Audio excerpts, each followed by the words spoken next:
Muy buenas tardes. Mi nombre es Neri Guzmán y en mi calidad de secretario de la Comisión de Estudios Económicos del Colegio de Profesionales de las Ciencias Económicas, es para mí un gusto y un honor estar como moderador en este evento denominado COVID-19 y la ejecución presupuestaria de los 10 programas gubernamentales, cuya disertación y comentarios estarán a cargo del licenciado Ricardo Barrientos y del doctor Eduardo Velázquez Carrera. En este sentido, para dar ya inicio formal a nuestro programa, le cedo el espacio al licenciado Juan Antonio Flores, coordinador de la comisión, quien dirigirá las palabras de bienvenida a este evento. Buenas tardes a cada uno de ustedes.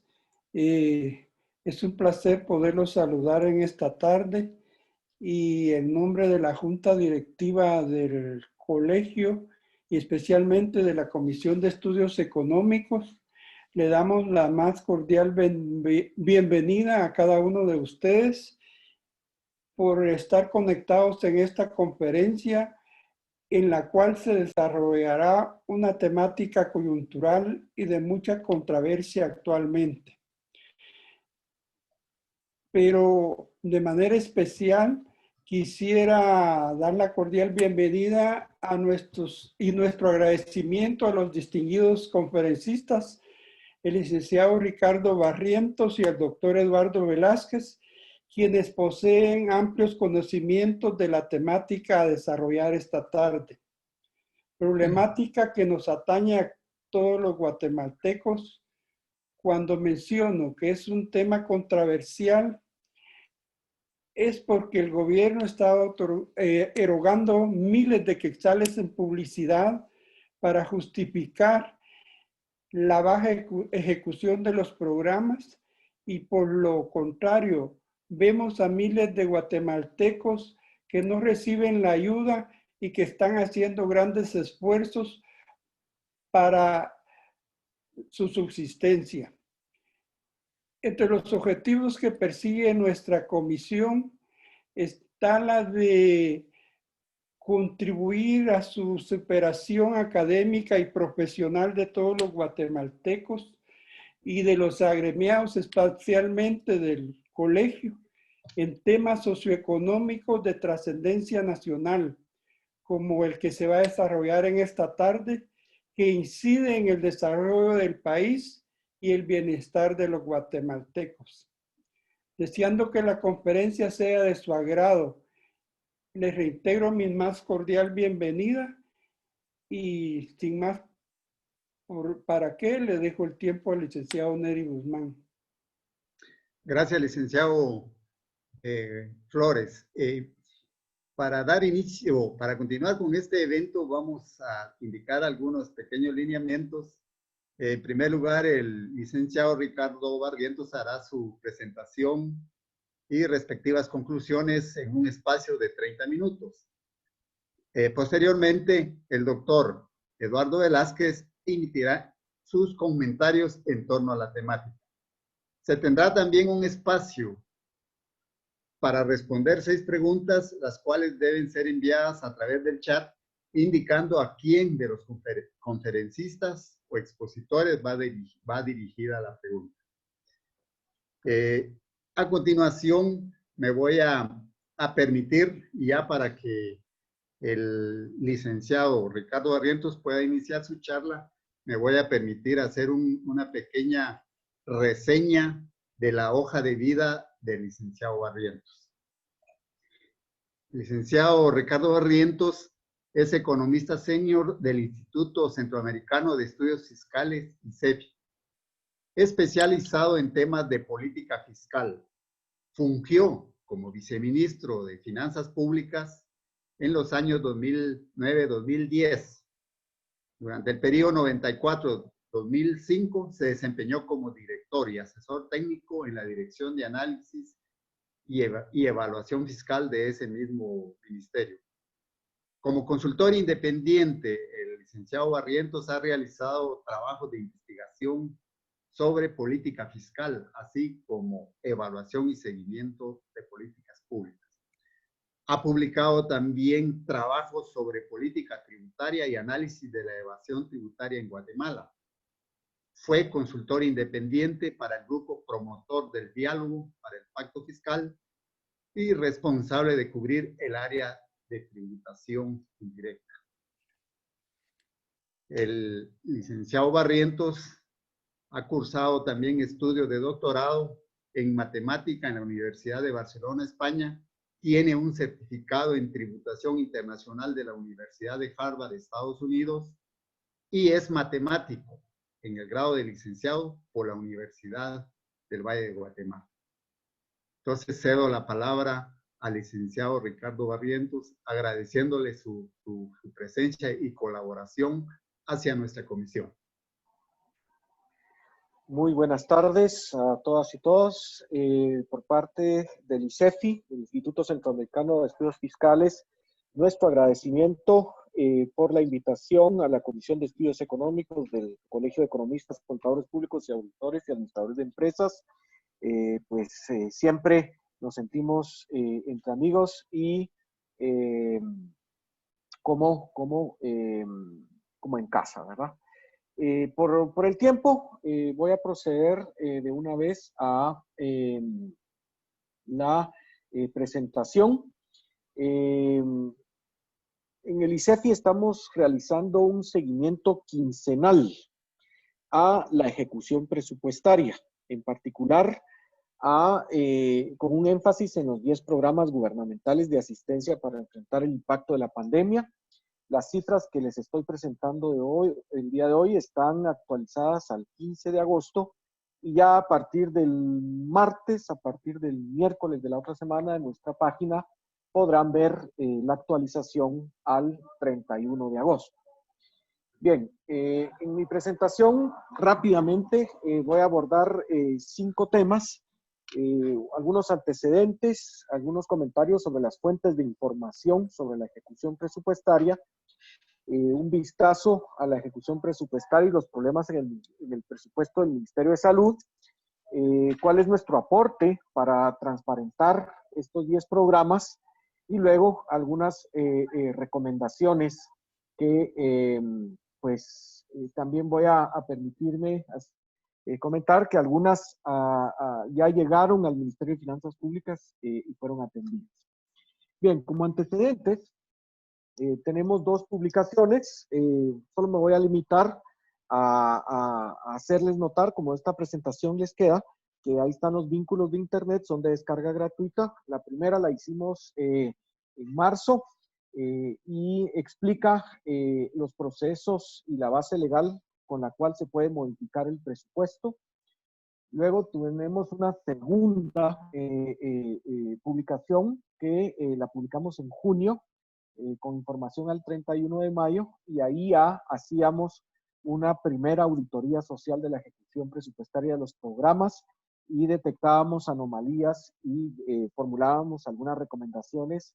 Unas han sido atendidas y las otras no.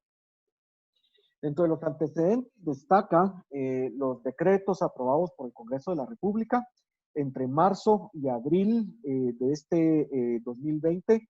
El Congreso de la República aprobó 11 decretos que tienen que ver con la atención a la pandemia, 7 con préstamos con las instituciones financieras internacionales, básicamente el Banco Mundial, el Banco Interamericano de Desarrollo y el Banco Centroamericano de Integración Económica, por 1.253.2 millones de dólares a ejecutar en varios años, no solo en 2020. El decreto 15-2020, que tenía medidas de asistencia, que fue controversial, porque este fue el que vetó el presidente Yamatei y luego el Congreso le corrigió la plana habilitándolo con mayoría calificada. Luego, 3 ampliaciones presupuestarias por un total de 19.806.4 millones de quetzales. Y los destinos de estas 3 ampliaciones presupuestarias no fue todo para la pandemia. Más o menos alrededor del 70%, 13.756 millones de quetzales, están claramente vinculados con la atención de la pandemia del COVID-19. Poco menos del 30%, 5.700 millones de quetzales para adaptar el presupuesto 2019 a la realidad de 2020. Recuerden que en noviembre del año pasado el Congreso de la República rechazó el proyecto de presupuesto para 2020. Así es que en este 2020 estamos ejecutando el presupuesto 2019 y por eso, más o menos entre la cuarta y la tercera parte de las ampliaciones están destinadas a adaptar el presupuesto del año pasado al actual. Y luego 350 millones de quetzales, 1.7% de las ampliaciones, claramente identificadas para el cumplimiento de fines políticos, promesas de campaña del presidente Yamatei o el plan de gobierno. Llamo su atención porque acá en esta tablita que tenemos abajo ya uno puede ver uno de los principales factores que explican el atraso en la ejecución de los programas. Fíjense que el decreto 12-2020, con el cual se aprobó una ampliación de 3.667.5 millones de quetzales, el Congreso de la República la aprobó el 25 de marzo. Se publicó en el diario oficial, es decir, cobró vigencia el 1 de abril, pero se tardaron un mes en habilitarla en el sistema de presupuesto, en el sistema de contabilidad integrado. Un mes entre la vigencia legal del decreto y la habilitación en el presupuesto. O sea que todo abril esa ampliación no estuvo disponible, no estuvo operada en el presupuesto. El decreto 13-2020, la más grande de las ampliaciones, 11 millardos de quetzales, el Congreso de la República la aprobó el 3 de abril, se publicó en el diario oficial el 8 de abril y se tardó el Ministerio de Finanzas, el Ejecutivo, 3 semanas en habilitarlo. O sea que estuvo cargada hasta el 30 de abril. Y el caso más preocupante fue la ampliación por 5.138.9 millones de quetzales, aprobada por el decreto 20-2020. Fíjense las fechas. Se aprobó en el Congreso de la República el 5 de abril, fue publicada en el diario oficial 11 días después, ¿verdad? Y ahí me dio la sanción del presidente Yamatei, y se habilitó en el presupuesto hasta el 28 de mayo, o sea, casi transcurrieron 2 meses entre la aprobación del Congreso de la República y la habilitación del presupuesto. Entonces, ya con esta diapositiva tenemos un factor que explica la tardanza en la ejecución de las ampliaciones, ¿verdad? Luego, en este cuadro, no lo voy a explicar totalmente, pero está la distribución por entidad. Entonces, en la primera columna, pues tenemos las entidades, ahí está la presidencia, los ministerios, el presupuesto inicial. Estas son, la tercera columna, las modificaciones internas. Estas son las modificaciones que el Ejecutivo hace sin necesidad de aprobación del Congreso, solo con acuerdo gubernativo. Aquí está la distribución de las 3 ampliaciones y aquí está el presupuesto vigente al 15 de agosto. Por el tiempo, no lo voy a detallar, pero los invito a estudiar. Este es el detalle del mismo cuadro, pero para las obligaciones del Estado a cargo del Tesoro. Entonces aquí pueden ver ustedes cabal las transferencias, por ejemplo, los 3.000 millones de quetzales para el crédito hipotecario nacional y todos los destinos, ¿verdad? Aquí están los 6.000 millones del bono familia para el Ministerio de Desarrollo Social y pues cómo pasa el techo presupuestario 2020 del 87.7 millardos de quetzales, que es el techo de 2019, a un vigente de 107.8 millardos de quetzales. También aquí está la distribución de las fuentes de financiamiento de las 3 ampliaciones. La del decreto 12-2020 está financiada completamente con préstamos externos. La del decreto 13-2020, los 11 millardos, está financiada con emisión orgánica del Banco de Guatemala, dado que se aprobó una excepción a la prohibición del artículo 133 de la Constitución Política de la República, en donde el Banco de Guatemala está financiando el gobierno, y los 4.840 millones de quetzales del decreto 20-2020 con bonos del Tesoro colocado en la banca nacional y internacional, y 200, más o menos 300 millones, 296 millones en préstamos externos. Ahí está el detalle en los documentos, les invitamos a verlo. Igual esta presentación está disponible de descarga libre y gratuita en el portal de internet del ICE. Bien, Estos son los antecedentes que hay con las fuentes de información. Por ejemplo, podríamos decir cuál es el grado de transparencia de los 10 programas. Bien, los 10 programas divulgados en la publicidad del gobierno es Caja Saldremos Adelante, apoyo al comercio popular, programa de alimentación escolar, programa de dotación alimentaria, fondo de crédito y capital de trabajo, programa de adulto mayor, fondo de protección social al empleo, subsidio a la energía eléctrica, bono de riesgo para personal de salud y el bono familia. Aquí tienen ustedes capturas de los videos de las conferencias de prensa del presidente y muy importante una entrevista que dio el 8 de mayo el ministro de Finanzas Públicas, en donde ahí nosotros capturamos la información. En cuanto a la información disponible al público antes del 16 de julio, el 16 de julio es un parteaguas en términos de transparencia fiscal en la ejecución de estos programas, es porque teníamos 4 fuentes de información: la publicidad del gobierno, los decretos aprobados por el Congreso, la información en el SICOIN, el Sistema de Contabilidad Integrado, y en el Sistema de Gestión, el SIGES, y el tablero de control del estado de calamidad. En el documento que publicamos en junio, encontramos que las 4 fuentes de información proveen datos veraces, es decir, los datos ahí están, importantes y relevantes sobre la ejecución presupuestaria. Pero el problema es que ninguna fuente compilaba de manera completa toda la información.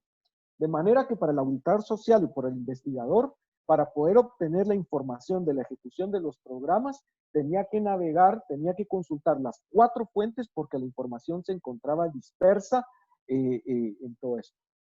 Una de las recomendaciones en nuestro documento de junio al Ministerio de Finanzas Públicas era solventar este problema de transparencia fiscal, en el cual la información estaba dispersa y eso constituye un caso de opacidad fiscal. Esta recomendación fue atendida parcialmente. ¿Por qué? Porque el 16 de julio el Ministerio de Finanzas Públicas lanzó al público una mejora sustancial a su tablero COVID-19.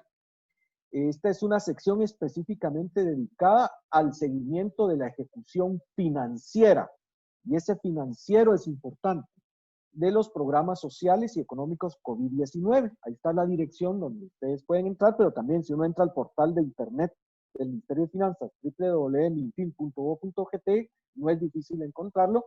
La información se actualiza cada 24 horas diaria y la fuente es el Sistema de Contabilidad Integrado. Para cada programa detalla muy bien, o sea, la información está muy completa, muy actualizada, la base legal, el presupuesto vigente, el presupuesto comprometido, el presupuesto ejecutado y el porcentaje de ejecución. También tiene explicaciones e información detallada sobre los entes ejecutores y las fuentes de financiamiento. Bien, con esta mejora sustancial entonces quedó resuelto todo el problema de opacidad fiscal que había hasta julio. La respuesta es no. Persisten problemas. Si bien es cierto, la sección facilita sustancialmente la auditoría social de la ejecución financiera, recopila y concentra convenientemente la información de los decretos y el SICOIN, pero la auditoría social de los resultados, recordemos que Guatemala es uno de los países de Centroamérica que va más avanzado en la implementación de la gestión del presupuesto por resultados. Entonces el presupuesto ahora tiene 2 vertientes, la vertiente de la ejecución financiera y la vertiente de la ejecución física, los indicadores de la gestión por resultados. La sección nueva del portal de internet, la del 16 de julio, no incluye las metas físicas del sistema de gestión, lo que implica dificultades para el auditor social no especializado. Es decir, para la ejecución de la plata ya está todo muy fácil, muy directo, la verdad es que está muy bien hecho, pero para los resultados, para el impacto, para los indicadores que permitirían medir el impacto de lo que está haciendo el gobierno, todavía hay un problema de opacidad fiscal. Entonces, diagnosticamos cómo está el sistema de gestión, el SIGES, ¿verdad? Y lamentablemente, hay ventajas y desventajas. Primero, las ventajas muy importante, el SIGES es fuente primaria y oficial de la ejecución física del presupuesto. O sea, ahí está la información oficial, no es una fuente ni secundaria ni terciaria. Cuenta con acceso público, con un nivel razonablemente bueno de detalle y exactitud para la información que contiene. Tiene desventajas. La navegación no es fácil. Hay que saber navegar en el SIGES. Requiere conocimiento, experiencia técnica. Generalmente es inaccesible o es difícil para el público no especializado. No todos los programas tienen asignadas metas físicas en el SIGES. No todos pueden evaluarse por resultados y seguir el impacto de los beneficiarios. Y en esta tabla tienen ustedes acá que solo 6 de los 10 programas tienen metas físicas, tienen indicadores de resultados. 4 son cajas negras en términos de resultados. Tampoco incluye indicadores ni metas para entidades descentralizadas y autónomas en la entidad de obligaciones del Estado a cargo del Tesoro, este bolsón presupuestario donde ahí están las transferencias del gobierno central a las entidades autónomas descentralizadas y no gubernamentales. Esto dificulta la auditoría social de los resultados y muy especialmente en los programas que está ejecutando o que tiene a su cargo el Crédito Hipotecario Nacional y el Instituto Nacional de Electrificación. Ahí están 2 de los focos de opacidad fiscal, ¿verdad? Dificulta severamente la auditoría de los 10 programas porque no todos los programas se ubican en el programa contable genérico, el ahora famoso programa 94. El programa 94 era un programa en la estructura programática del presupuesto preexistente al COVID. Ese programa se llama Atención por Desastres Naturales y Calamidades Públicas. Tiene el programa contable genérico Código 9409. Ese sí ya es un subprograma nuevo, se llama Estado de Calamidad Pública por Emergencia COVID-19. Y la mayoría de las ejecuciones se pueden encontrar en la actividad que se llama intervenciones realizadas para la atención de la emergencia COVID-19. Ahora, el problema es que no todo lo que el gobierno está haciendo para el COVID está en esta estructura programática. Pero además, como el programa 94 es preexistente a la pandemia, algunas entidades ya tenían asignado presupuesto que no es para el COVID.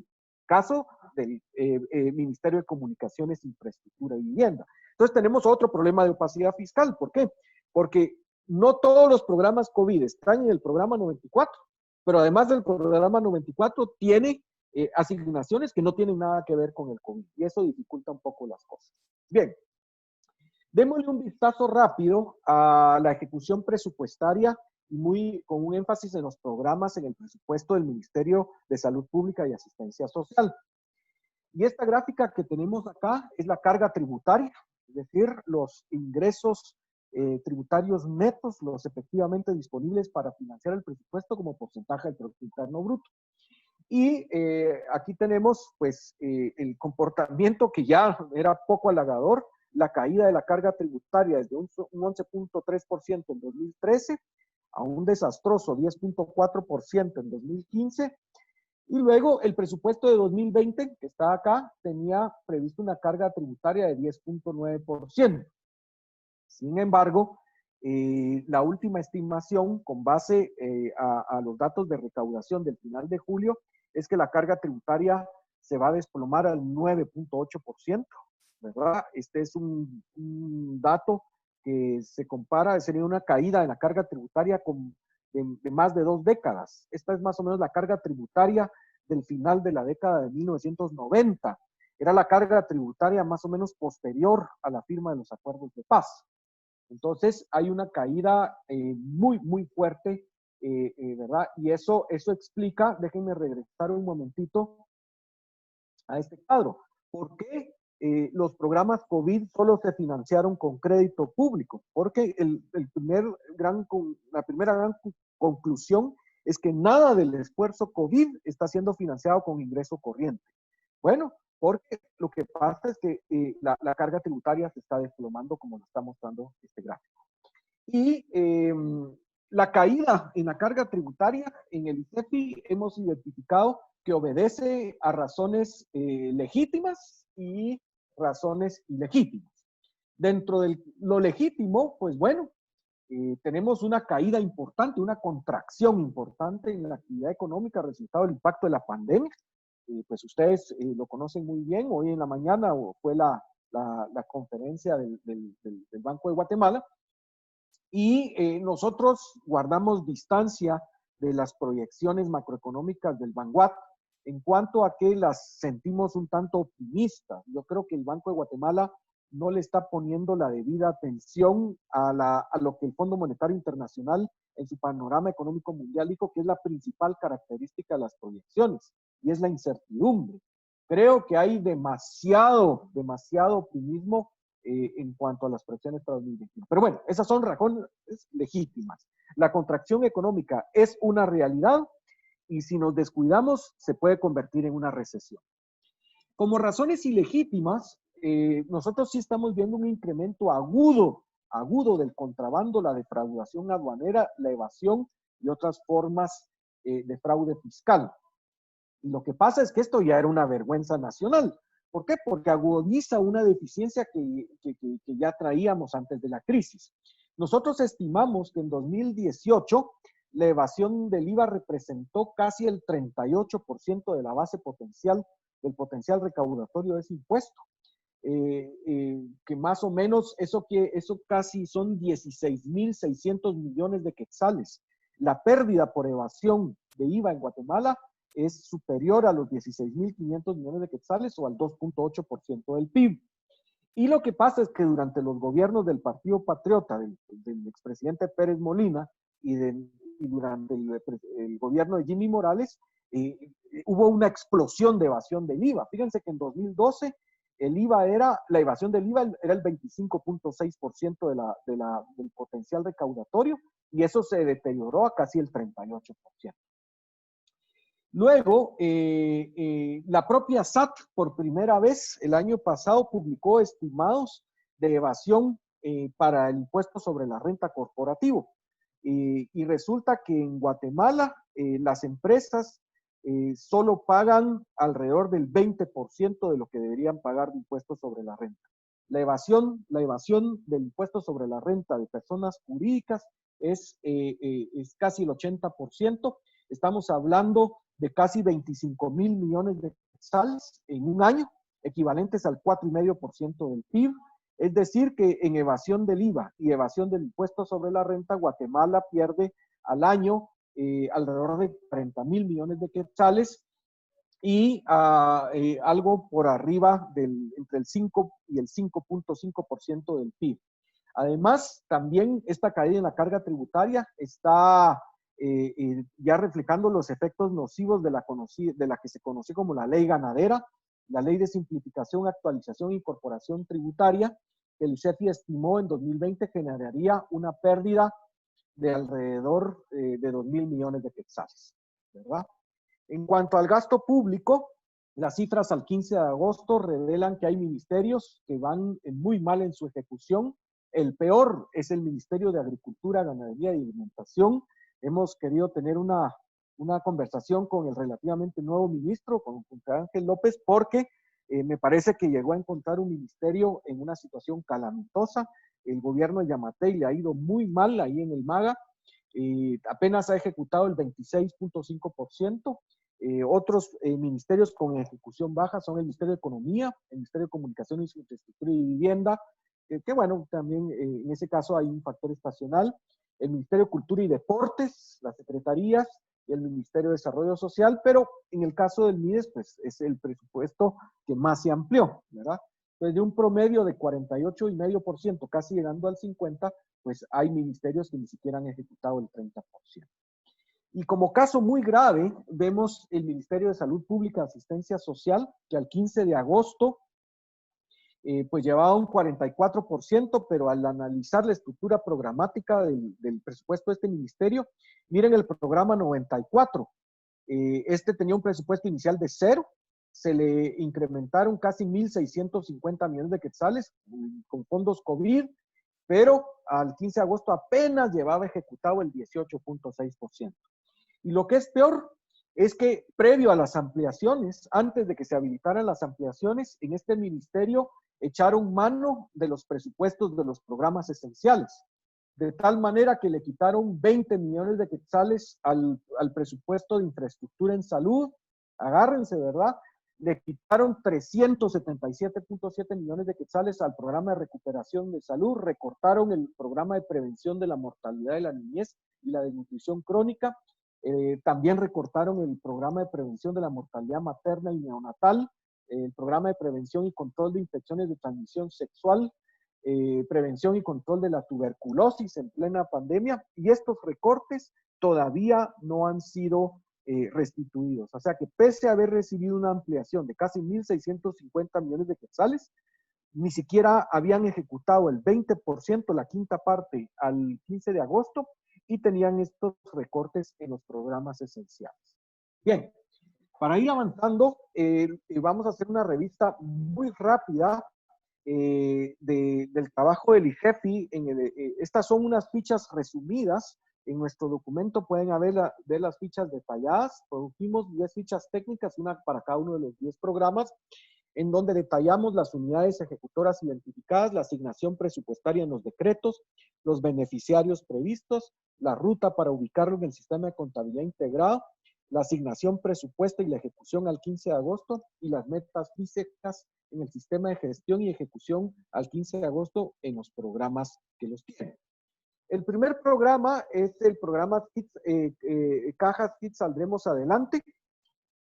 Este lo ejecuta la Comisión Presidencial de Centro de Gobierno, adscrita a la Secretaría General de la Presidencia. Se supone que beneficiaría a 200,000 hogares y este no tiene ni un solo dato. No tiene ni un solo dato, ni para ejecución financiera ni para ejecución física. ¿Por qué? Porque fueron donaciones privadas y entonces se publicita, pero no es trazable ni impacto en resultados. Perfectamente se lo pudieron haber dado a un financista de campaña que no es trazable. Este es un programa totalmente opaco. En el programa de alimentación escolar, este lo ejecuta el Ministerio de Educación, alcanza a 2.400.000 niñas y niños. Este programa no se creó con el COVID, este programa se creó con la Ley de Alimentación Escolar aprobada por el Congreso de la República en 2018. Al 15 de agosto lleva ejecutado el 82.7% de su presupuesto. Las metas físicas en educación preprimaria lleva una ejecución del 76.3% y educación primaria 83.7%. Pero insisto, este es un programa preexistente a la pandemia. Luego, el programa Fondo Capital para Trabajo lo ejecuta el Crédito Hipotecario Nacional. Está previsto para beneficiar personas individuales o jurídicas. Tiene una asignación vigente de 2.730 millones de quetzales que a la fecha le han ejecutado, al 15 de agosto, perdón, le han ejecutado 44% y no es posible saber nada de los resultados de los beneficiarios porque por ser el CHN una entidad autónoma o descentralizada no tiene metas en el CIES. El subsidio a la energía eléctrica lo ejecuta el Instituto Nacional de Electrificación, alcanza 2.800.000 hogares, tiene una asignación de 630 millones de quetzales que está separada en dos renglones, transferencias a empresas públicas no financieras y transferencias en empresas públicas no financieras dentro del programa 94 de las obligaciones del Estado a cargo del Tesoro. De los 630 millones de quetzales, al 15 de agosto van ejecutados 58.7% y es otro programa opaco en términos de resultados. No tienen metas en el CIES. Luego, este es un programa muy problemático, el bono para el personal de salud, los famosos, este debería ser el programa estrella, y la garantía de protección a los héroes y heroínas de la primera línea de batalla contra la pandemia, los médicos, las enfermeras, el personal sanitario. En los decretos tiene una asignación de 26 millones de quetzales, lo ejecuta el Ministerio de Salud Pública y Asistencia Social, pero no le crearon estructura presupuestaria. O sea, estos 26 millones están perdidos en los casi 1.650 millones de quetzales del programa 94 y no hay forma de seguirlo ni trazarlo. Cualquier cosa que digan las autoridades con relación a la ejecución de este programa de protección al personal médico, pues se lo están inventando porque la contabilidad estatal no tiene registro de estos 26 millones de quetzales. Luego tenemos el programa de apoyo al comercio popular, y pónganle mucha atención a este. Este era el programa que supuestamente iba para apoyar la economía informal.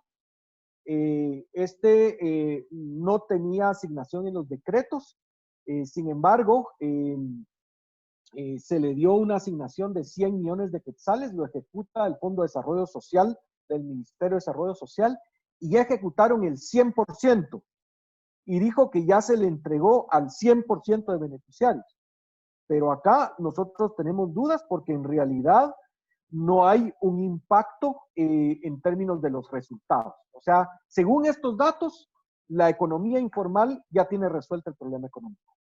Según estos datos, no hay problema en la economía informal y ustedes, por supuesto, creo que igual que nosotros, no compartirán el criterio. Luego tenemos el bono familia, este es el programa más grande, lo ejecuta el Fondo de Desarrollo Social del MIDES, 2 millones de hogares, 6 millardos de quetzales, y es un poco complicado para ubicarlo en el SICOIN, pero bueno, con el tablero ya está. Al 15 de agosto se había ejecutado el 40.9% de los 6 mil millones de quetzales y llevaba casi el 35% de metafísica. Más o menos esto reflejaba el pago del primer pago. Y por eso es que los beneficiarios eran un poco más de la tercera parte del total, un poco más arriba, 33%. Luego tenemos este programa que lo ejecuta el Fondo de Protección Social y el de Asistencia Alimentaria.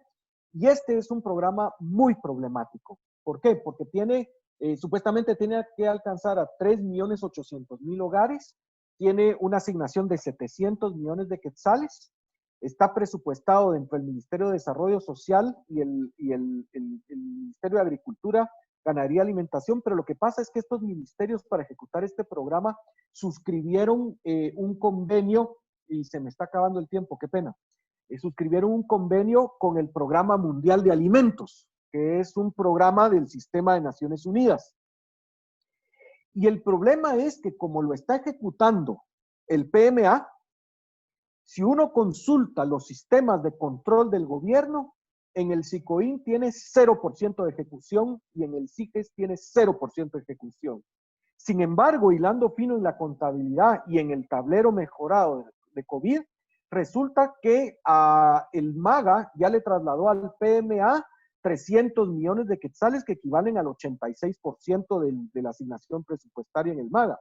Y el MIDES ya le trasladó el 100%, los 350 millones de quetzales al PMA.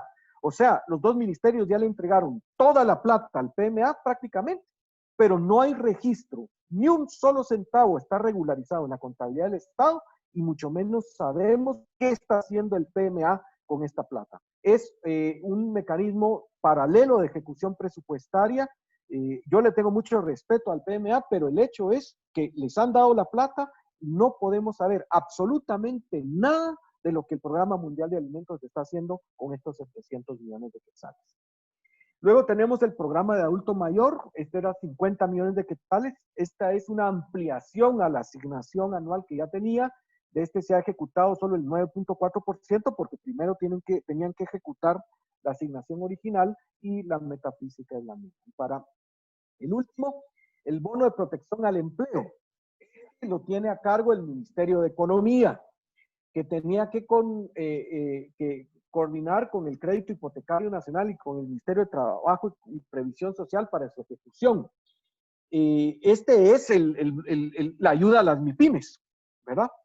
Miren, tiene 2.000 millones de quetzales, de los cuales el Ministerio de Economía está reportando que ya se gastó la mitad, pero no reportan un solo beneficiario, no reportan una sola entrega. Tiene 0% de ejecución física. ¿Por qué? Porque la excusa es que hay que modificar la ley del crédito hipotecario nacional. Esa reforma a la ley orgánica del CHN hay que ponerle mucho cuidado. O sea, este es el clásico ejemplo de un programa donde ya se gastaron la plata, ya la entregaron y no hay un solo beneficiario, ¿verdad? Termino muy rápido, perdón, el tiempo, recomendaciones. Le recomendamos al Ministerio de Finanzas que lo hecho con el tablero COVID-19 estuvo muy bien, pero tienen que seguirlo mejorando. Por ejemplo, tienen que lograr que todos los programas tengan metas físicas para poder evaluar resultados. Las entidades a cargo de los 10 programas deben modificar su estructura programática. Caso grave es el Ministerio de Salud Pública y Asistencia Social, porque no hay forma de ubicar el bono de riesgo para su personal. Imagínense. En el marco de la gestión del presupuesto por resultados, pues corregir el tema de que no todos tienen metas, mejorar la estructura presupuestaria en Guatemala. El acceso público al SICOIN debería mostrar el detalle de la ejecución presupuestaria de las obligaciones del Estado a cargo del Tesoro, es una caja negra. Hay que detallar los aportes del gobierno central a entidades autónomas, a descentralizadas. Por ejemplo, eso de que las transferencias que se le están haciendo al CHN y al INDE no son trazables, es inaceptable. Y luego terminar de revertir los recortes a los presupuestos de los programas esenciales del Ministerio de Salud, que ya me referí a ellos, no los voy a repetir. He hecho un esfuerzo por tratar de ubicarme dentro del tiempo, me pasé unos minutos, pero quedo a las órdenes y con el honor de escuchar los comentarios del doctor Eduardo Velázquez Carrera. Gracias. Muchas gracias, licenciado Barrientos. Ha expresado usted toda una información bien importante, pero que con bastante preocupación, sobre todo por la baja ejecución de programas tan cruciales en este momento que estamos viviendo de la pandemia. Pero creo que a continuación el más indicado para comentar esta parte también es el doctor Eduardo Velázquez, quien previo a que le demos su participación, también me voy a permitir de hacer una pequeña reseña de su hoja de vida. El doctor Eduardo Antonio Velázquez Carrera es economista graduado en la Facultad de Ciencias Económicas de la Universidad de San Carlos. Es maestro en teoría económica por la Facultad de Economía y Administración de la Universidad de Sao Paulo, Brasil. Tiene un doctorado en sociología por la Facultad de Ciencias Políticas y Sociología de la Universidad Pontificia de Salamanca, España.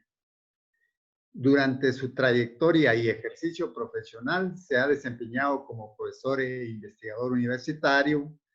Ha sido también vicepresidente del Colegio de Profesionales de Ciencias Económicas, secretario académico y decano de la Facultad de Ciencias Económicas de la Universidad de San Carlos, así como miembro del Consejo Superior Universitario. ADCC ha sido también y es actualmente exdirector del Centro de Estudios Urbanos y Regionales, CEUR, de la Universidad de San Carlos. Fue presidente de la Comisión Multisectorial del Transporte Urbano y miembro de la Junta Monetaria. Es miembro de la Asociación Latinoamericana de Facultades de Ciencias Económicas de la Unión de Universidades de América Latina, UDUAL. Es miembro de la Junta Directiva del INE en representación de la Universidad de San Carlos de Guatemala. Ha sido secretario también, vicepresidente y presidente de la Asociación Latinoamericana de Sociología. Fue miembro de varias comisiones del Pacto Fiscal. Es columnista de los diarios del siglo XXI, la revista Crónica, Primera Época y El Periódico. Dentro de sus libros se destacan que él, en su calidad de autor de estos libros, se encuentran, en primer lugar, La Revolución de Octubre, 10 años de lucha por la democracia en Guatemala, 1944-1954. Otro de los libros es El Desarrollo Capitalista, Crecimiento Urbano y Urbanización en Guatemala, 1940-1981. Un libro bien importante también, con el denominado Severo Martínez Peláez, In Memoriam, La Patria del Criollo, un cuarto de siglo después. Otro de sus libros es La Cuestión del Origen y el Desarrollo del Capitalismo en América Latina, El Caso de Guatemala, y también por último se menciona el libro La Nueva Guatemala de la Asunción, Economía Política, Crecimiento Urbano y Urbanización, 1898-1954. le damos la más cordial bienvenida al doctor Velázquez y le agradecemos que nos pueda extender sus comentarios respecto a la temática que se está tratando en esta tarde. Bueno, muchas gracias, colegas. En primer lugar, quiero agradecer a la comisión por la invitación. Yo sé que es una comisión que ha trabajado a lo largo de muchos años tratando de que los colegiados tengamos acceso a las diversas informaciones que son necesarias para el ejercicio profesional. En segundo lugar, quisiera felicitar a Ricardo por la presentación que nos ha hecho y el trabajo que ha desarrollado el ICEFI. Bastante interesante con relación al seguimiento de la ejecución del presupuesto en estos 10 programas gubernamentales. Me alegra mucho la presentación. Yo le he estado dando seguimiento a este tema, especialmente a 3 de los programas que se mencionaron. Y yo quisiera comenzar diciendo que nosotros como economistas bien entendemos que cuando hay una crisis económica, y en este caso, no solamente económica, sino también de salud pública, como es esta pandemia, y que realmente nosotros pensábamos que no viviríamos y que ahora lo estamos haciendo, yo quisiera decir que recordemos que estas son políticas económicas de origen keynesiano y de actividades supuestamente neokeynesianas que se están desenvolviendo en este momento. Una de las características que hemos podido notar es que la entrega de los fondos de los compensadores sociales ha sido a cuentagotas. Pareciera que el gobierno está empeñado de tratar a la población como pordioseros, cuando todos sabemos que esos fondos que se están utilizando precisamente para beneficiarla, o supuestamente para beneficiarla, son fondos que provienen del Banco Central, que en épocas de vacas flacas supuestamente debieran trasladarse de una forma eficiente y que al final no lo han hecho. Y que esos dineros habrá que pagarlos en tiempos de vacas gordas. Esa ha sido siempre la lógica de la intervención del Estado con políticas económicas de carácter keynesiano. Acuérdense ustedes que Keynes asesoró a Franklin Delano Roosevelt en la gran crisis de la depresión capitalista de 1929-31. Así que esto no es nada nuevo y tampoco, ¿verdad?, para que nuestra población lo sepa, es un regalo del gobierno. No es que sean dadivosos, sino que simplemente se están usando los recursos monetarios del Estado. El otro tema es la pésima comunicación con la población. Paraíso Desigual hizo un estudio en donde eso quedó plenamente demostrado. El gobierno se gasta el dinero, como se decía, en una serie de propaganda que en realidad no corresponde, ¿verdad?, al análisis que nos ha hecho Ricardo. El otro tema que sale a la vista, yo hice un resumen aquí rápido cuando Ricardo hacía su exposición. Si nosotros fuéramos a creer en lo que el gobierno está diciendo, solamente 3 programas han gastado más de la mitad. 1 está cerca de la mitad de su presupuesto y 6 están bien debajo de la mitad del presupuesto que les fuera asignado. Y hago aquí una reiteración.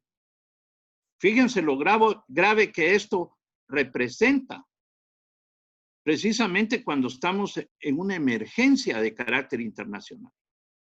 Es decir, el desdén con que el gobierno ha tratado a la población guatemalteca no tiene precedentes en la historia del país. Y eso es gravísimo y creo que nuestro colegio debe pronunciarse drásticamente sobre este tema. Esto no es una broma, se está jugando con la salud y con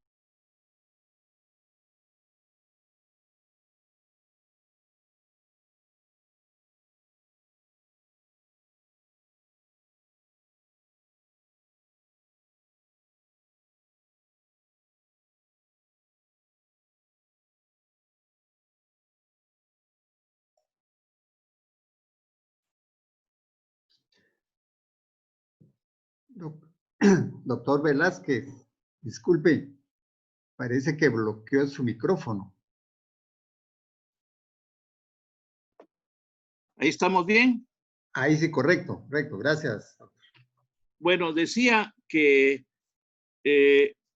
esa baja ejecución del presupuesto por parte de los ministerios de Desarrollo, Economía, Finanzas Públicas, Trabajo y Previsión Social, Crédito Hipotecario Nacional, y qué decir del Ministerio de Salud Pública y Asistencia Social, que ustedes, me imagino, ya con espanto vieron cuál ha sido la pésima ejecución, no solamente de los recursos que fueron establecidos por el COVID-19, sino los recortes drásticos que se le hicieron a programas que sabemos la población guatemalteca necesita y cuyos fondos, como bien decía Ricardo, deberán ser devueltos, precisamente porque son programas que no pueden quedarse sin recursos. El otro tema es que pareciera que el Estado lo que está haciendo es despilfarrar los recursos públicos. Creo que queda muy evidente que el Estado ha mostrado su incompetencia y que ahora no hay duda de que los dirigidos o dirigentes de esos ministerios que he señalado son exgerentes del CACIF y políticos ineficientes totalmente. Yo creo que nosotros no podemos callar esa situación, ¿verdad? Porque en estos momentos que se necesitaba eficiencia, que se necesitaba competencia y posibilidad de ayudar a la población, francamente han quedado a deber abiertamente. Y fíjense que las noticias recientes, hasta de la propia Superintendencia de Bancos, nos dice que la IVE, la Unidad de Verificación Especial de la Superintendencia de Bancos, alerta sobre el posible uso criminal del bono familiar.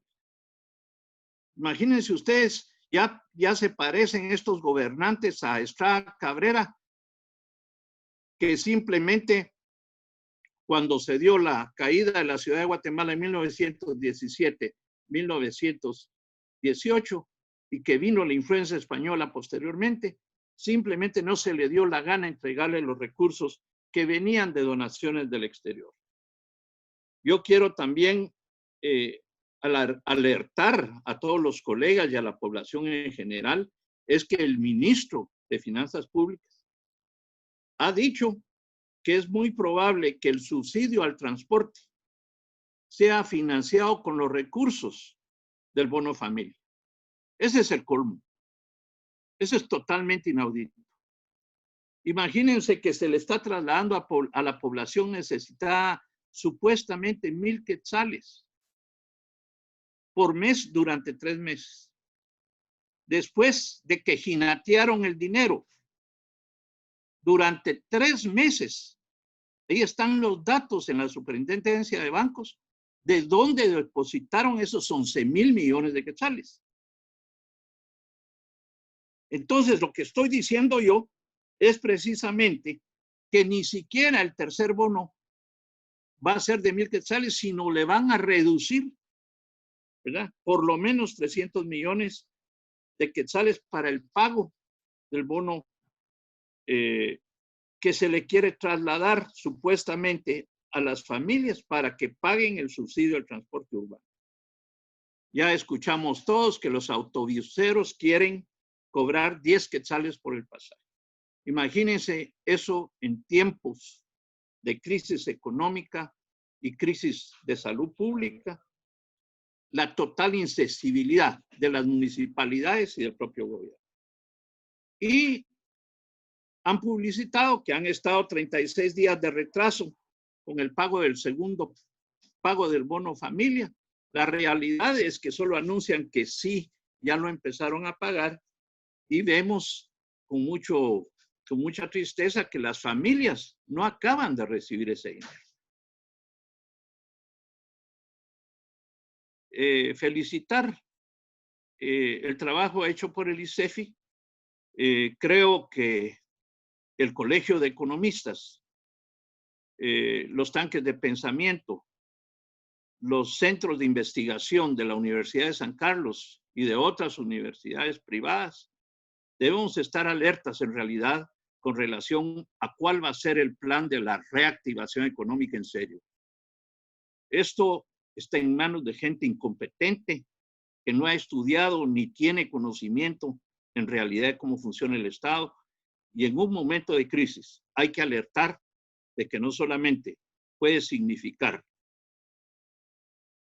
todos los elementos nefastos para la proliferación del hambre y de la enfermedad, que como sabemos el COVID-19 no es un juego. Vean ustedes los dos países cuyos presidentes dijeron que era simplemente una gripita.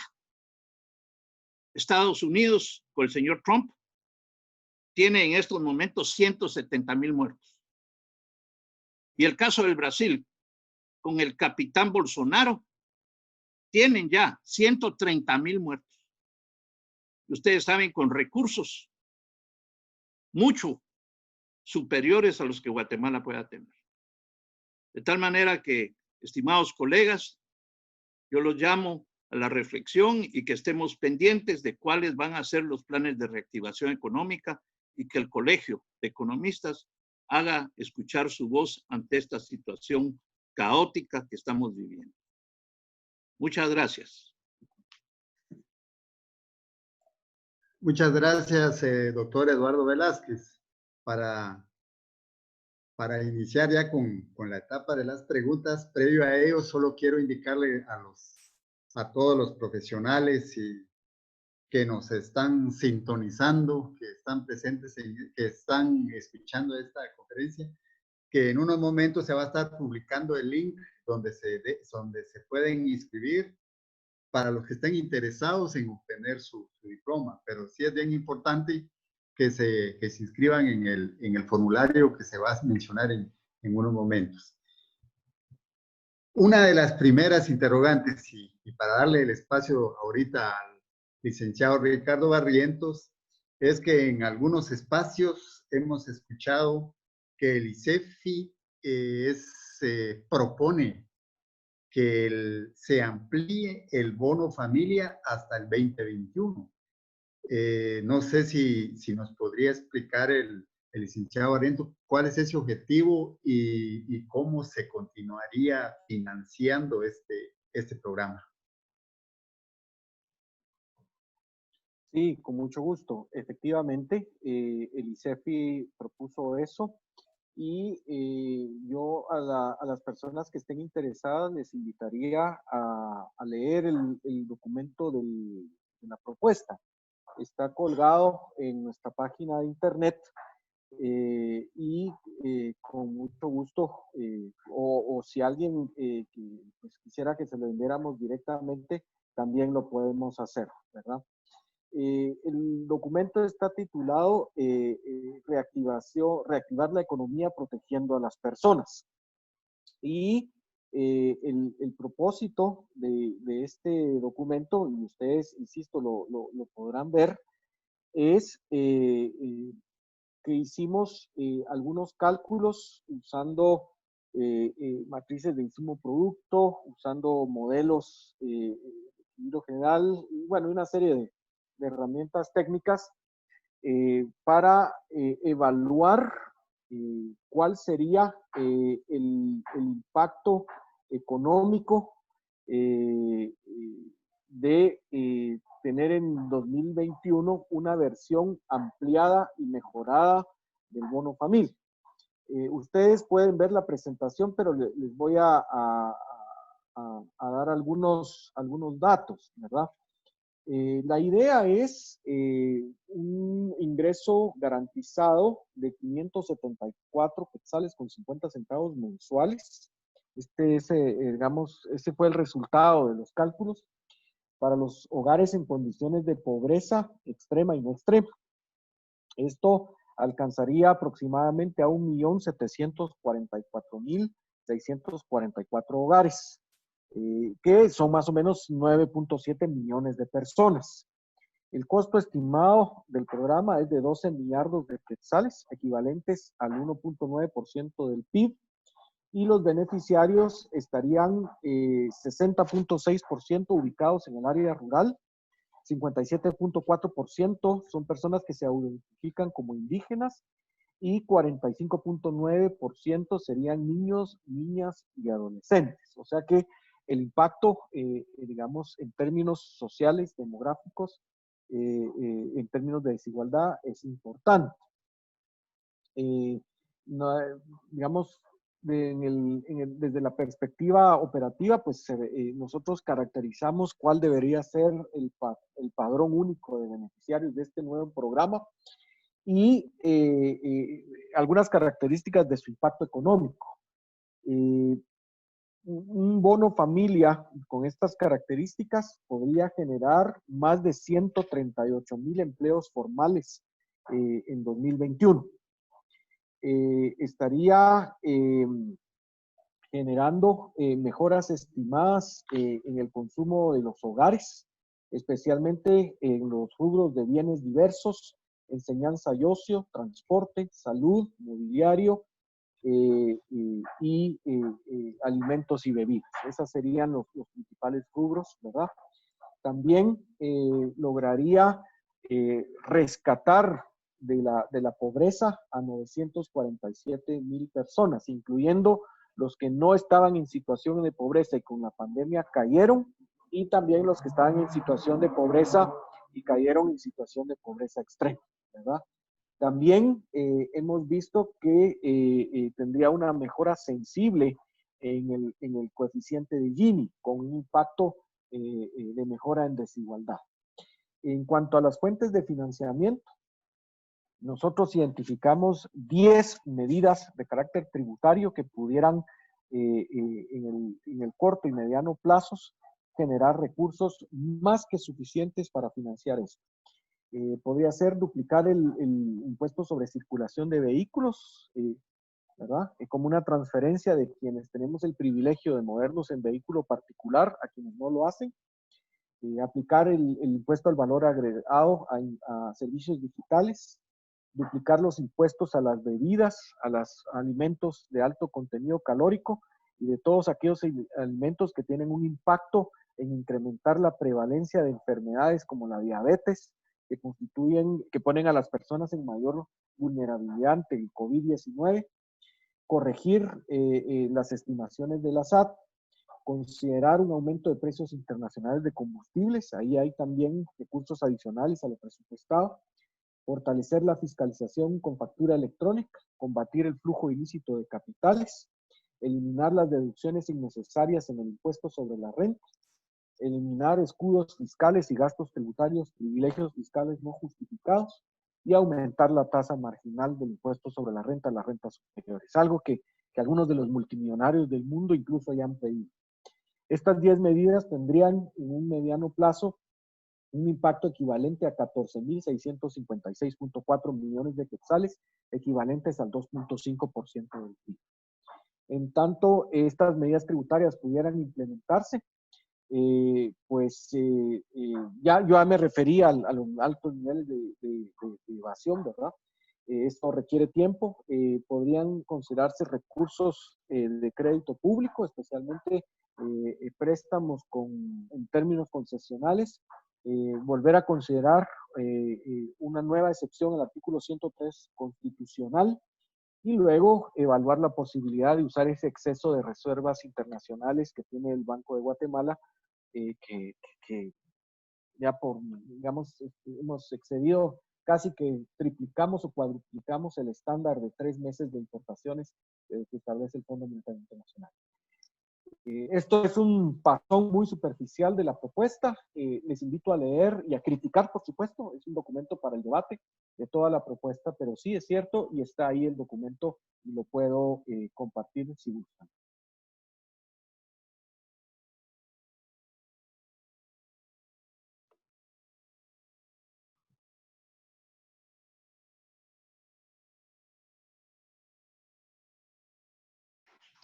No se te escucha, Neri.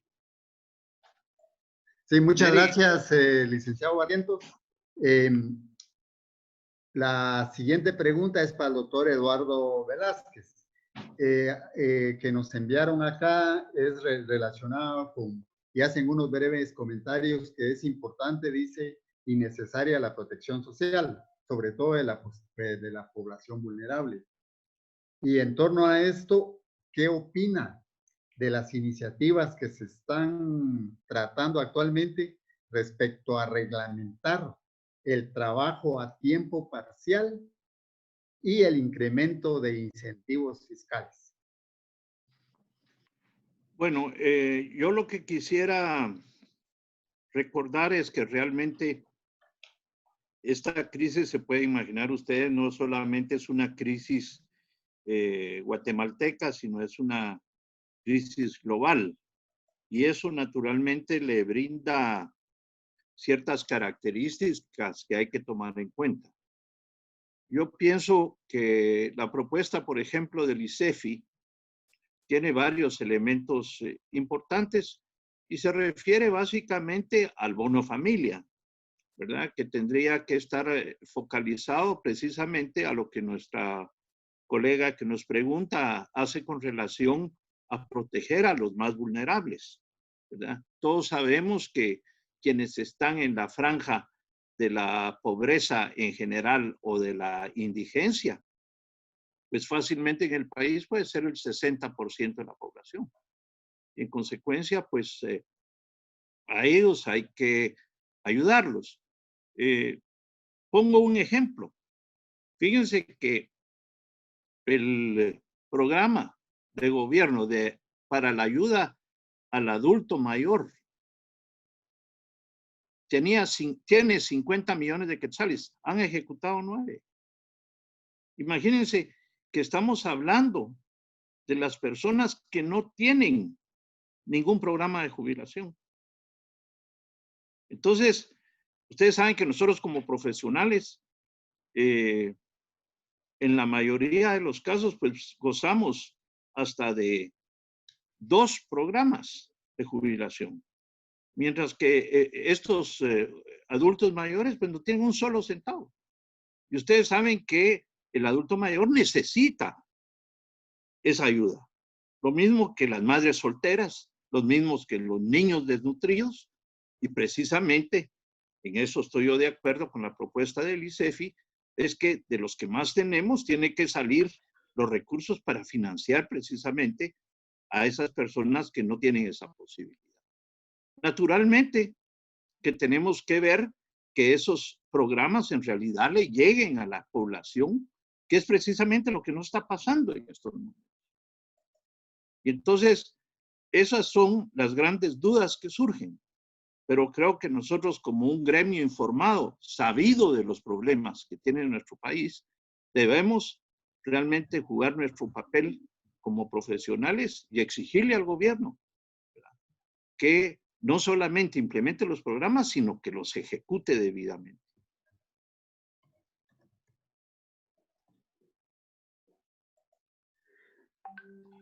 Muchas gracias, doctor Velázquez. Tenemos también otra interrogante aquí dirigida al licenciado Barrientos. Dice así: ¿considera usted, licenciado Barrientos, que los programas gubernamentales disponen de algún sistema de monitoreo y evaluación que pueda integrar esas acciones y verificar el cumplimiento?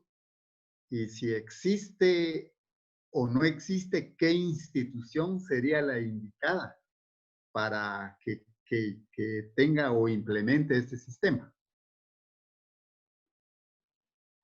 Muchas gracias. Solo quiero decir que con relación a la pregunta anterior, ahí en el chat coloqué el vínculo donde se puede descargar el documento de la propuesta del ICEF.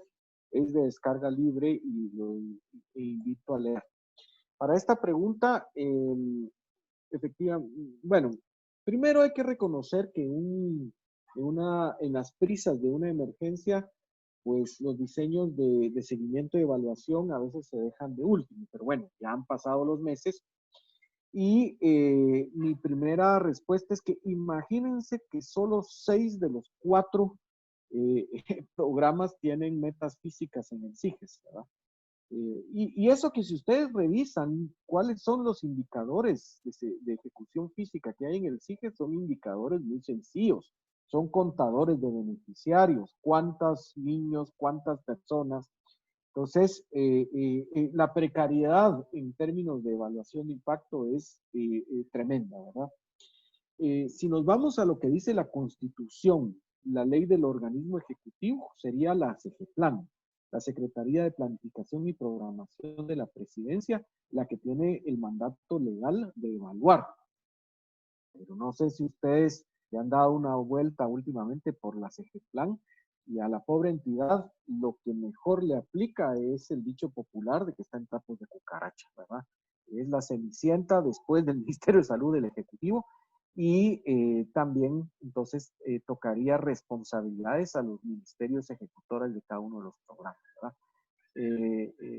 Es increíble, por ejemplo, que el programa de apoyo a la economía informal reporte 100% de ejecución física y financiera, y no hay ninguna evaluación de impacto. Obviamente, esa fue plata tirada porque la economía informal no se benefició, ¿verdad?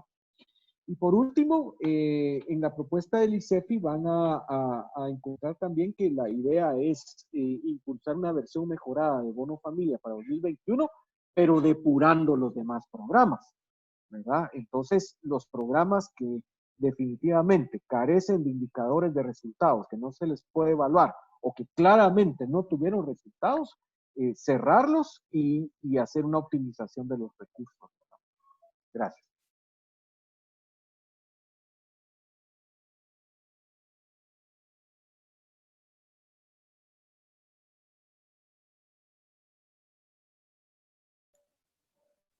No se oye, Neri. Gracias.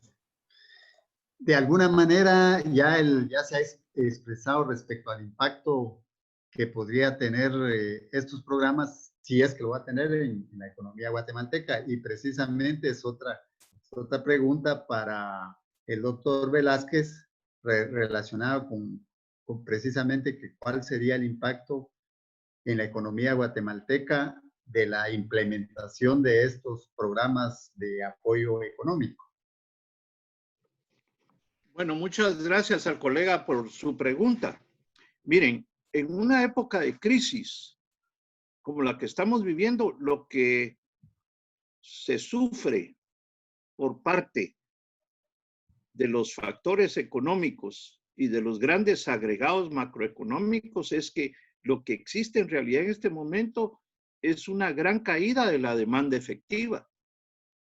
Y precisamente reforzar los ingresos de la población más vulnerable tiene por objetivo, entre otros, reactivar la demanda efectiva. Es decir, no solamente tener el deseo de consumir, sino la posibilidad económica de hacerlo. Ojo con esa definición. Porque ese es precisamente el tema para reactivar, ¿verdad?, la cadena de suministros, la cadena de ventas y de compras, ¿verdad? Y que nos embarquemos en un proceso, ¿verdad?, de reactivación económica real.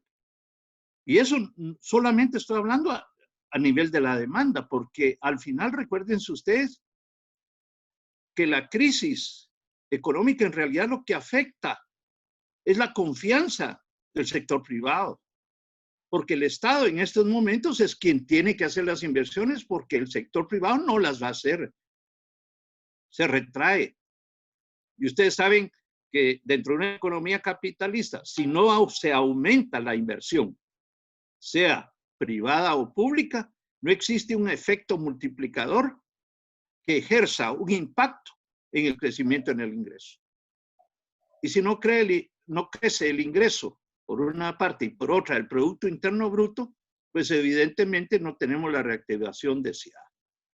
Esos conceptos son básicos.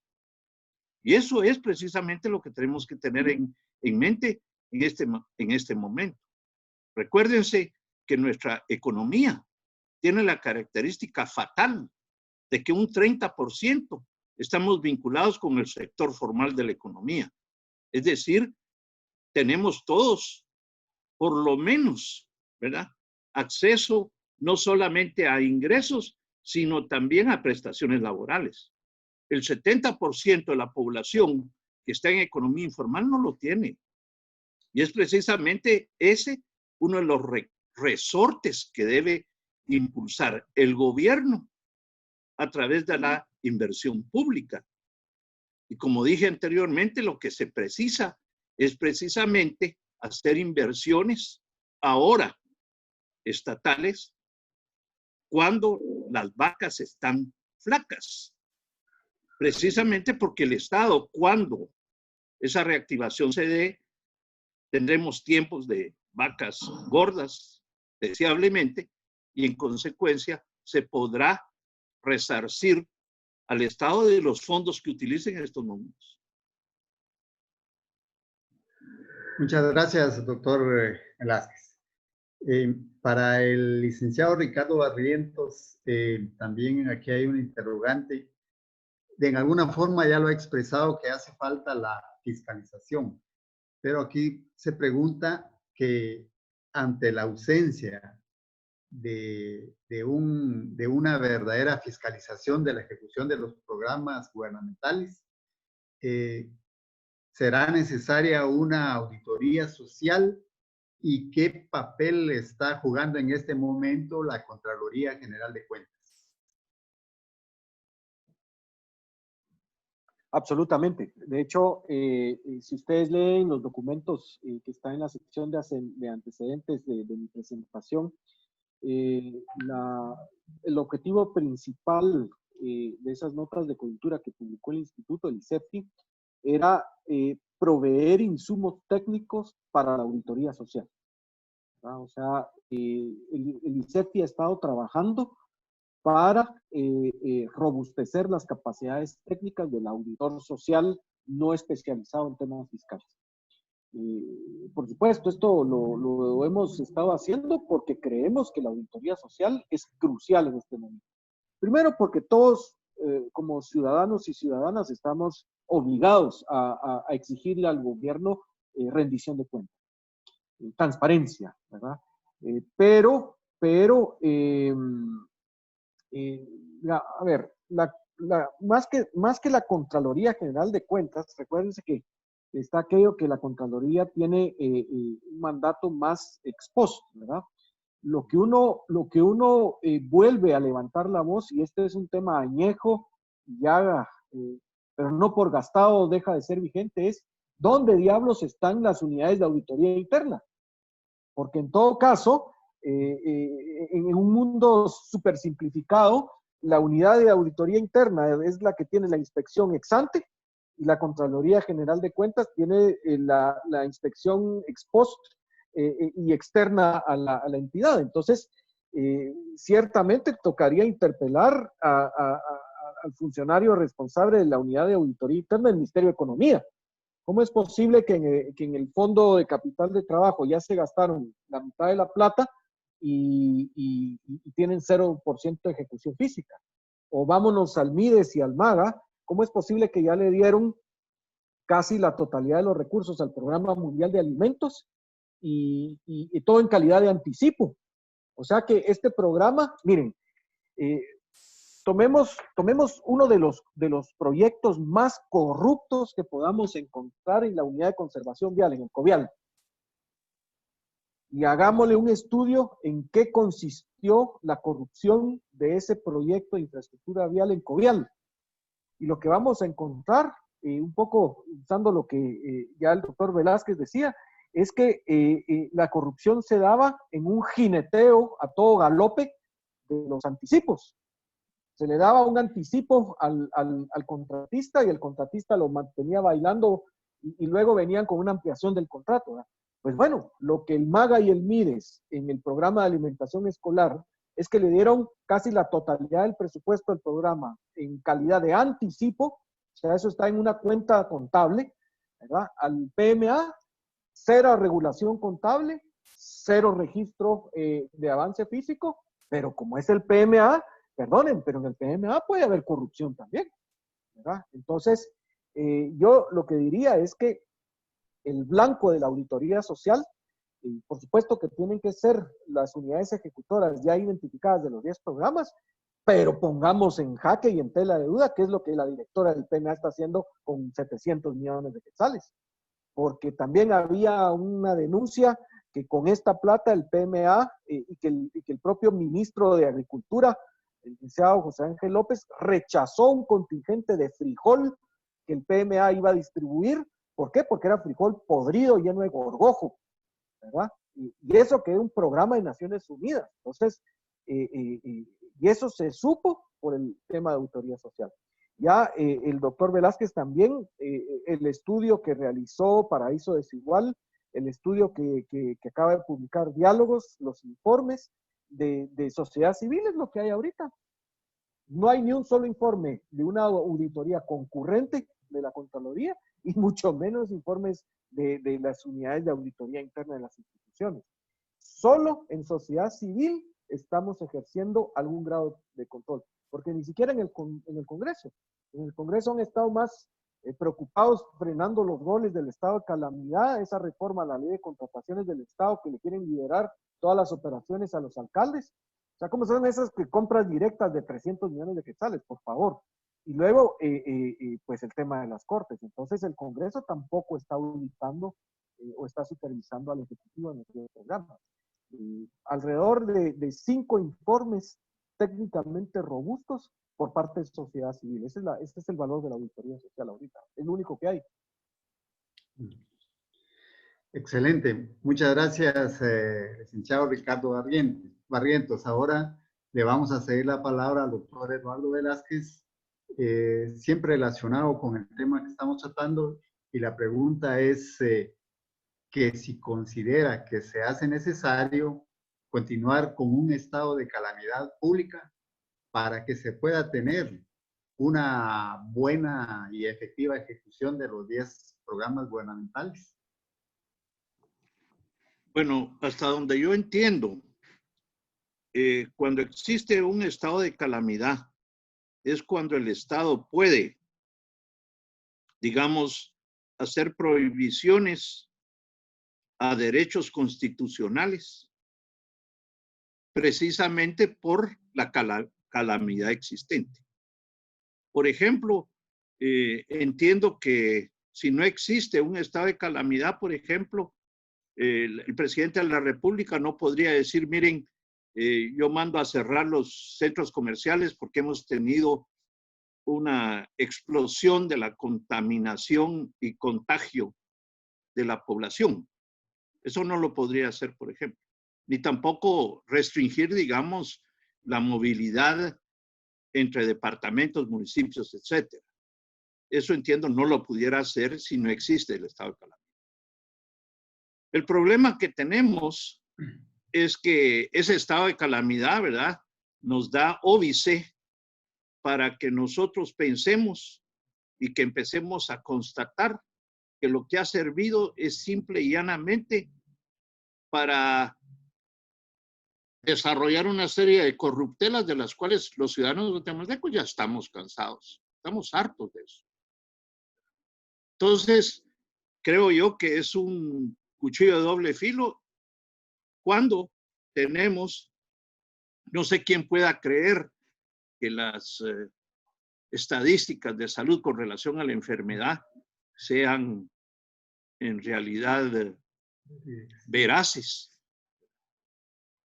No creo que nadie en su sano juicio pueda meter las manos al fuego defendiendo esos datos. cuando lo que sabemos por la experiencia sanitaria de otros países es que uno puede tener conocimiento pleno de eso si uno hace, por ejemplo, los test necesarios precisamente para combatir la pandemia. Pero si ustedes no hacen los test, ustedes saben que lo que estamos dejando es que los asintomáticos continúen, ¿verdad?, circulando sin ningún problema y que siga contaminando al resto de la población. Y lo que se teme con esta enfermedad, ustedes lo saben, pues es que es una enfermedad que es muy contagiosa, ¿verdad?, que ya ha provocado el caos en diversos países, incluso mucho mejor preparados que Guatemala. Y lo que se ha tratado de evitar, pues, es ese contagio generalizado. De tal manera que yo creo que eso tenemos que tener nosotros en cuenta. El otro tema es que ya saben ustedes que la carrera por la vacuna, ¿verdad?, si nos va muy bien con la vacuna de Oxford y de otros países, eso podría estar listo, ¿verdad?, a finales de diciembre y probablemente pues ya con el mercadeo y la distribución de la vacuna hasta el año entrante. Entonces, esta crisis, tengámoslo claro, guatemaltecos y colegas, esto puede seguir todo el 2021, ¿verdad? Y como ya escucharon ustedes, pueden haber rebrotes. Si esta no es una cuestión que esté totalmente controlada en el mundo. Y ya vieron ustedes la crisis económica, ¿verdad?, globalizada que esto ha generado. Así que yo creo que es importante que nosotros también, como profesionales de las ciencias económicas, estemos muy bien enterados también de cuál es la parte de salud pública, ¿verdad?, que esta enfermedad ha ocasionado y que nosotros también tenemos que, pues, estar mucho más informados que la media nacional, porque, como ustedes saben, pues hay mucha gente que lejos de tratar de vertir luz sobre el problema, ahora con la cuestión de las redes sociales, pues muchas veces lejos de aclarar los temas, los confunden más. Correcto, muchas gracias. Muchas gracias a ambos profesionales, distinguidos profesionales que han estado compartiendo. La verdad es que estoy viendo acá que en el chat hay varios comentarios, varias preguntas, pero lo que hay que resaltar es que se aprecia mucho la contribución de tanto del licenciado Barrientos como el doctor Velázquez en este aporte de datos, cifras y exposición brillante. Pero como tenemos limitaciones y tenemos nuestro tiempo programado, entonces ya para dar continuidad a nuestro programa, tenemos las palabras de agradecimiento y entrega de reconocimientos a cargo del licenciado Juan Antonio Flores, quien coordina la Comisión de Estudios Económicos. Entonces le cedo la palabra al licenciado Juan Antonio. Bueno, en nombre de la Junta Directiva del Colegio de Profesionales de las Ciencias Económicas y especialmente de la Comisión de Estudios Económicos, agradecemos a quienes nos han acompañado en esta actividad y de manera especial a nuestros expositores por su brillante intervención. Yo creo que han dejado mucho en qué pensar a todos los que se conectaron en esta tarde en un tema tan importante como lo decía al inicio, y a quienes les patentizamos nuestro reconocimiento a través de la entrega de los siguientes diplomas que dicen así. El Colegio de Economistas, Contadores Públicos, Auditores y Administradores de Empresas, a través de la Comisión de Estudios Económicos Rolando Eliseo Ortiz Rosales, otorga el presente diploma al licenciado José Ricardo Barrientos Quesada por su brillante participación en la conferencia El COVID-19 y la ejecución presupuestaria de los 10 programas gubernamentales. Gracias, el licenciado, por su aporte al gremio. Nueva Guatemala de la Asunción, 28 de agosto de 2020. Firman su servidor como coordinador de la Comisión de Estudios Económicos y el licenciado Elmen Mérida, secretario de la Junta Directiva del colegio. También tenemos, no vamos a leer porque dice el mismo contenido, al doctor Eduardo Antonio Velázquez Carrera, por su brillante participación también. Está en la firma de su servidor y el del licenciado Elmen Mérida Méndez como secretario de la Junta Directiva. Para los que contactaron y cumplieron con el tiempo requerido por el colegio, se les enviará su diploma correspondiente. También aprovecho para hacer una cordial invitación para que el jueves 10 de septiembre a las 18 horas nos acompañen a la conferencia virtual La Educación en Guatemala en la Nueva Normalidad. Les estaremos haciendo llegar la convocatoria correspondiente. Y para el 24 de septiembre tenemos programada la conferencia El análisis del anteproyecto de presupuesto para el ejercicio fiscal 2021, donde tendremos especialistas sobre el tema. Así que les agradecemos su presencia y le dejo el tiempo al licenciado Guzmán. Gracias, licenciado Juan Antonio. Ya para culminar con este evento, tenemos la parte del cierre a cargo del licenciado Elmen Mérida Méndez, secretario de Junta Directiva del colegio. Así que dejo en uso de la palabra al licenciado Elmen Mérida. Muchas gracias, licenciado Guzmán. Muy buenas noches a los distinguidos colegas e invitados especiales que participaron en esta interesante conferencia relacionada con la ejecución de los fondos autorizados para mitigar la emergencia de la pandemia de COVID-19. Y lo más interesante, pues, es el calibre, por decirlo así, de los dos expositores, tanto el licenciado Ricardo Barrientos como el licenciado Eduardo Velázquez, de gran formación académica y expertise en estos temas.